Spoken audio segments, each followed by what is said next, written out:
All right, let's talk about something that really separates the pros from the pack in the .NET world, testing middleware and filters. Honestly, this is the kind of skill that gets you noticed, so let's just dive right in. And hey, don't just take my word for it. This is considered advanced backend testing. And you know why? It's because so many developers just skip it. They overlook it completely. And that's exactly why learning to do it right gives you such a massive advantage. And that's really the bottom line, isn't it? Knowing how to properly test the code that lives outside your main controllers, the stuff handling security, logging, all that critical plumbing, that is a huge differentiator for your career. But okay, before we can even dream of testing them, we have to be crystal clear on what they are and, more importantly, how they're different. Let's build that foundation right now. So, both middleware and filters, they're built to handle what we call cross-cutting concerns. Just think of it like this. These are the jobs that have to get done for almost every single request coming into your application. Things like, is this user authenticated? Or, let's log this request. Or, is there a valid API key?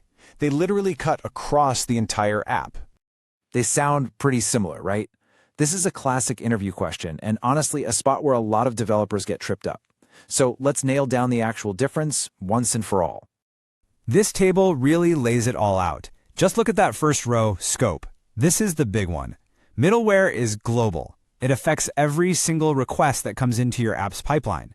Filters, on the other hand, are much more surgical. They're specific to the MVC part of the world, so they run right around a specific controller action.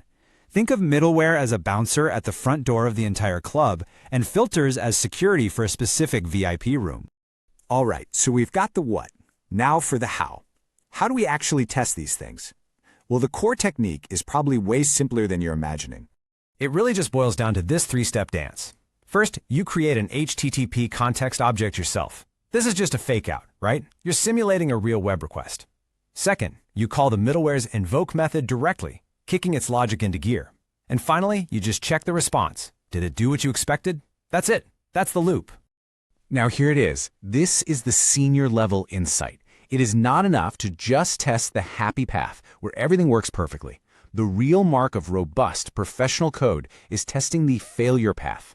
You have to ask, does my middleware correctly short-circuit the request? In other words, when a bad request comes in, does it stop it dead in its tracks and return an error before it gets anywhere near my precious business logic? This is absolutely vital for security. Okay, so knowing the technique is one thing, but applying it like a pro with discipline, that's the next level. So let's cover the best practices you need to adopt and the common traps you have to avoid. These are basically the golden rules. For instance, that first one, keep middleware lightweight. You should never, ever have a heavy database call in there because that will slow down every single request to your app. And like we just said, you have to test that short-circuit logic. And finally, this is so important. Keep your concerns separate. Middleware is for pipeline plumbing, not for your complex business rules. And what's interesting here is that the most common mistakes are pretty much just the exact opposite of the best practices. I mean, the biggest mistake of all is just not testing this stuff, period. But right after that comes ignoring those failure paths, making tests way too complicated, and you guessed it, letting that business logic creep into your middleware and filters. So, you've learned the concepts, you've got the techniques, you know the best practices. How does this all pay off in the real world? Okay, let's put you in the hot seat. Picture this, you're in a high-stakes technical interview. The pressure's on. First question, they're testing you on the fundamentals. They want to see if you get the whole point. And your answer is clear, it's concise. It's about testing the pipeline's logic before it ever gets a chance to touch the main application code. Simple, direct, and 100% correct.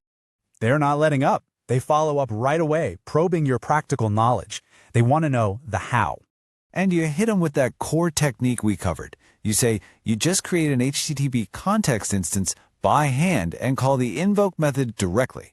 See, that answer shows you've actually done it. You're not just repeating something you read in a book. And here it comes, the classic rapid-fire question.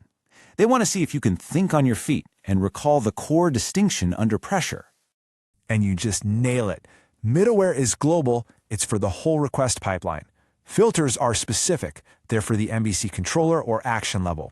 It's a perfect, confident answer that shows you truly get it.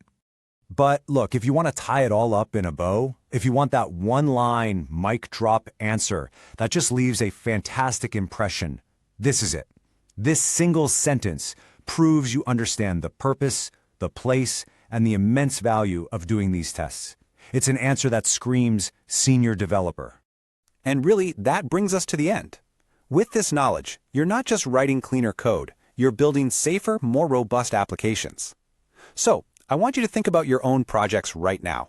What's the first security hole, that first unchecked entry point that you're going to go lock down using these tests?